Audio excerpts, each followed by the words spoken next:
Go.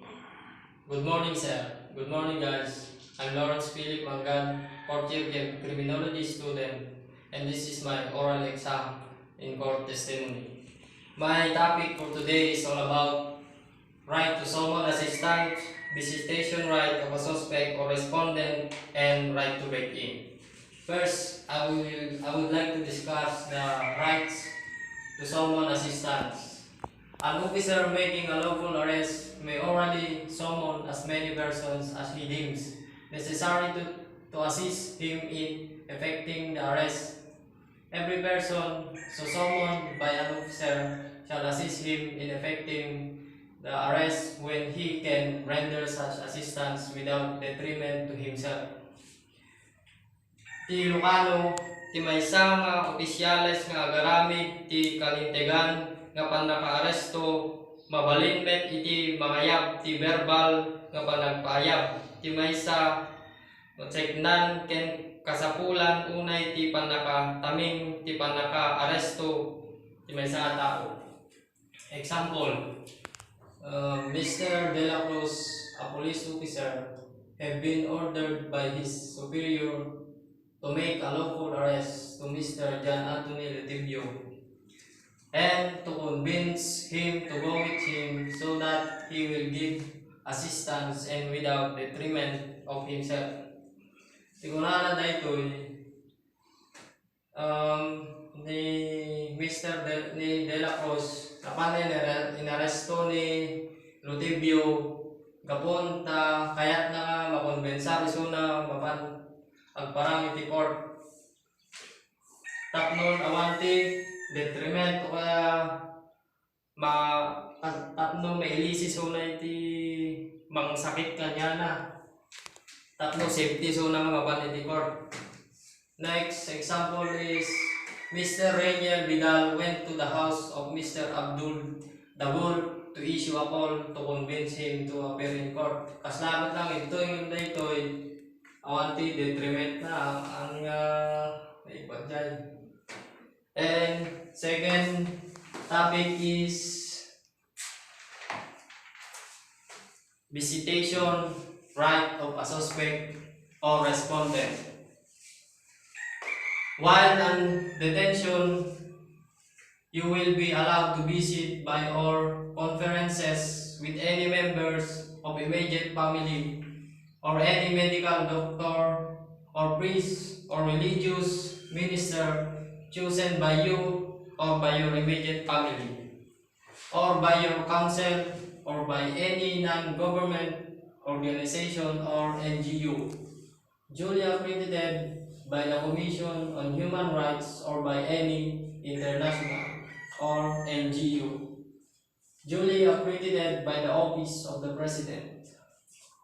Another meaning is visiting family member must present public and or pertinent documents to prove the relationship with you.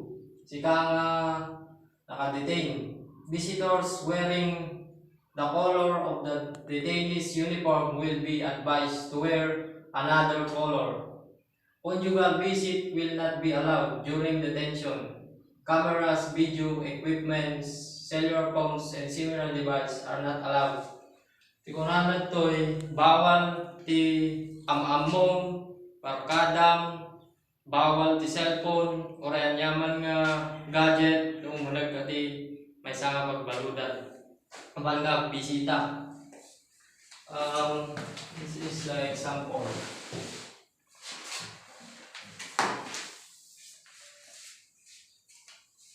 Mr. De La Cruz is a detainee at Abra Provincial Jail. The only thing is allowed to visit him is the member of his family, his lawyer, or his doctor, or a priest. Question: Mr. Letibio and Mr. Lecuben are his friend. Are they allowed to visit him? No. Kapunta, because the rules state that only his immediate family, lawyer, doctor, and priest are only allowed to visit him. An example: Mr. Agpalo is a detainee and her mother and father decided to visit him Are they allowed to bring cameras, video equipment, or cell phone?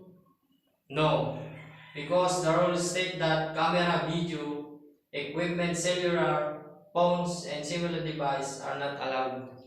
So madi no mapangkay mo is bisita ti amamuyo man when no kabsat yo mabalin ang kay mabalin nga nitugod ti cellphone. So katanda pa iti bago yun no kapadpada yun ti bago diyan nakadetain. Last topic is right to break in.